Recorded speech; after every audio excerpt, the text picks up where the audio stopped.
राजेश अपनी भाभी नीलम का लाडला था। नीलम भी राजेश को अपने बेटी की तरह प्यार करती थी। राजेश, लखनऊ वाले मामा जी ने तुम्हारे लिए एक बहुत अच्छा रिश्ता बताया है। लड़की बहुत अच्छी है, अब तुम शादी कर लो।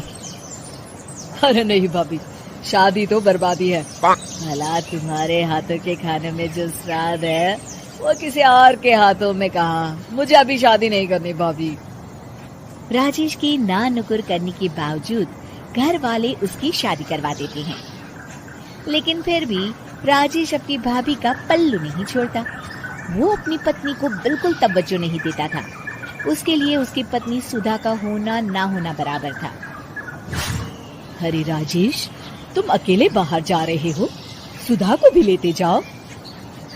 अरे क्या भाभी, हफ्ते में एक दिन तो छुट्टी मिलती है और आप वो भी खराब करना चाहती हैं। सुधा बाहर जाके क्या करेगी, वो घर में ही ठीक है। वैसे मुझे देर हो रही है भाभी, चलता हूँ मैं। राजेश की इस बेरुखी से सुधा हमेशा उदास रहती थी। फिर एक दिन नीलम इस विषय को लेकर अपने पति से चर्चा करती है।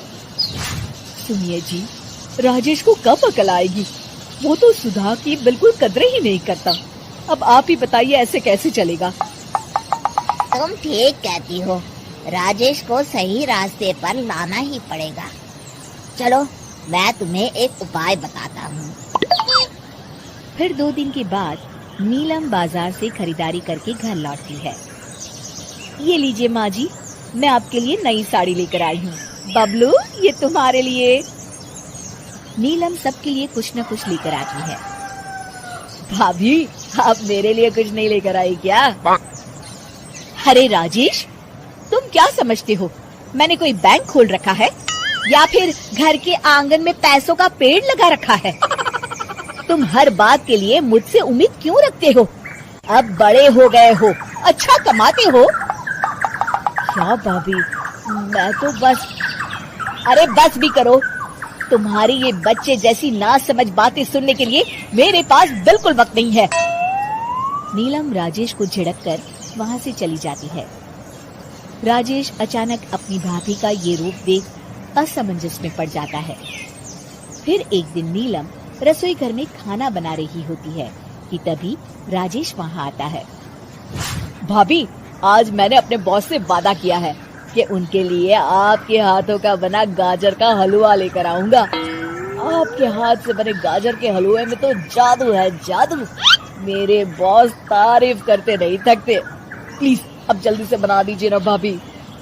नीलम राजेश के ऊपर भड़क जाती है। तुम्हारा दिमाग खराब है क्या? आखिर तुम मुझे समझते क्या हो? इस घर की नौकरानी? जब देखो तब फरमाइश करते रहते हो, भाभी ये बना दो, भाभी वो बना दो। अरे तुम्हारी पत्नी सुधा भी तो इस घर में रहती है, तुम उससे कुछ क्यों नहीं कहते? भाभी, आप इस तरह की बातें क्यों कर रही हैं? अरे बस भी करो राजेश, मेरा दिमाग और मत खराब करो, जाओ यहाँ से। अपनी भाभी का इस तरह बेरुखी भरा बर्ताव देख राजेश को बड़ा बुरा लगता है और वो उदास होकर अपने कमरे में बैठ जाता है। तभी उसकी पत्नी सुधा वहाँ आती है। क्या हुआ जी, आप इस तरह उदास क्यों बैठे हैं? राजेश अपनी पत्नी को सारी बात बताता है। राजेश की बात सुनकर सुधा मुस्कुराती कहती है, बस इतनी सी बात। चलिए जी, मैं आपके बॉस के लिए गाजर का हलवा बना देती हूँ। अरे छोड़ो, तुमसे नहीं हो पाएगा, रहने दो। आप तो बस देखते जाइए जी, अभी आती हूँ मैं। थोड़ी देर के बाद सुधा हलवा बना के राजेश को देती है। फिर राजेश अपने ऑफिस चला जाता है। शाम को जब राजेश घर आता है तो खुशी के मारे अपनी पत्नी सुधा को गले लगा लेता है। अरे वाह सुधा, तुमने तो कमाल कर दिया। सच में क्या स्वादिष्ट हलवा था। मेरे बॉस बहुत तारीफ कर रहे थे और इस हफ्ते घर आ रहे हैं तुम्हारे हाथों का खाना खाने। और इतना ही नहीं, उन्होंने मेरा प्रमोशन भी कर दिया है। सच? हाँ, मुझे माफ कर दो सुधा, आज तक मैं तुमसे गैरों की तरफ पेश आता रहा। अरे ये कैसी बातें कर रहे हैं जी, मैं तो आपकी पत्नी हूँ। धीरे धीरे राजेश अपनी पत्नी के साथ पूरी तरह घुल मिल जाता है। और अपना ज्यादातर समय सुधा के साथ बिताने लगता है और उसकी हर छोटी मोटी जरूरतों का ख्याल भी रखता है। ये देख राजेश के भैया और भाभी बहुत खुश होते हैं। फिर एक दिन राजेश और सुधा बाहर से घूम कर आते हैं। राजेश, सुधा के प्रति तुम अपनी जिम्मेदारी समझो, इसीलिए मैंने तुम्हारे साथ ऐसा बर्ताव किया था।